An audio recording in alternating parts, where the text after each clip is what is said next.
Greetings on a journey.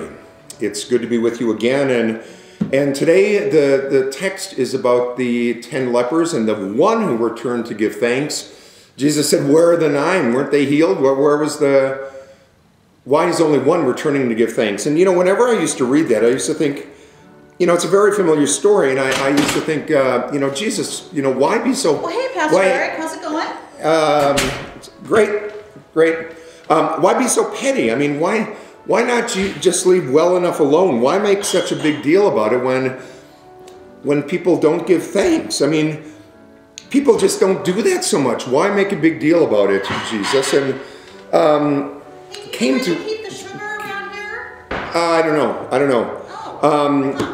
Because it is a big deal being thankful. Having an attitude of gratitude is a key understanding about what it means to be a child of God. Being grateful is understanding, even in a small way, what God has done for us.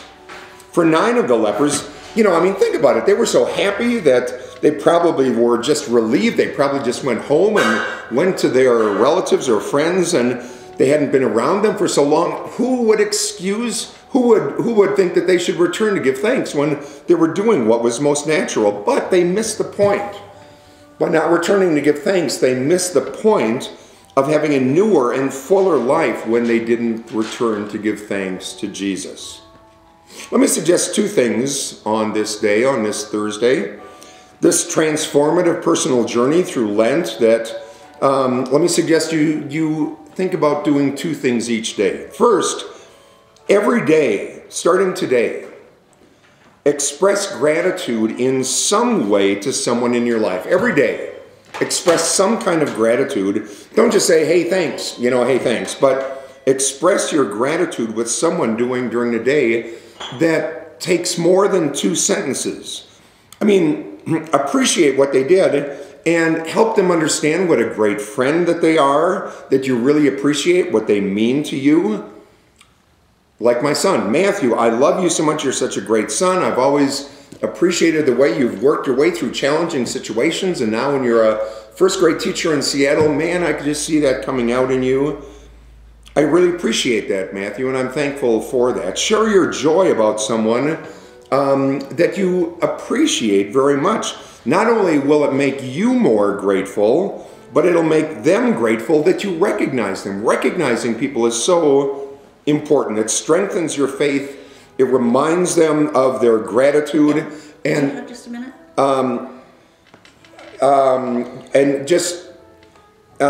So I encourage you to make that commitment to just express your gratitude to someone every day as we go through this journey. Yeah. Well, I just wanted to let you know how much I appreciate your recognizing the choir and the musicians this last Sunday. It meant so much to them. Oh, it really did. Didn't they do a great job? It was awesome. They were just fantastic. And just that little bit of, the church is good about that. The people are great about that. But just, it really meant the world for you to just say thank you and how much that ministry meant. So... I appreciate that. Thanks. All right, Thank you very much, Joy. You do a fabulous job. And my pleasure. I wish I could sing better, but we're not all blessed with that.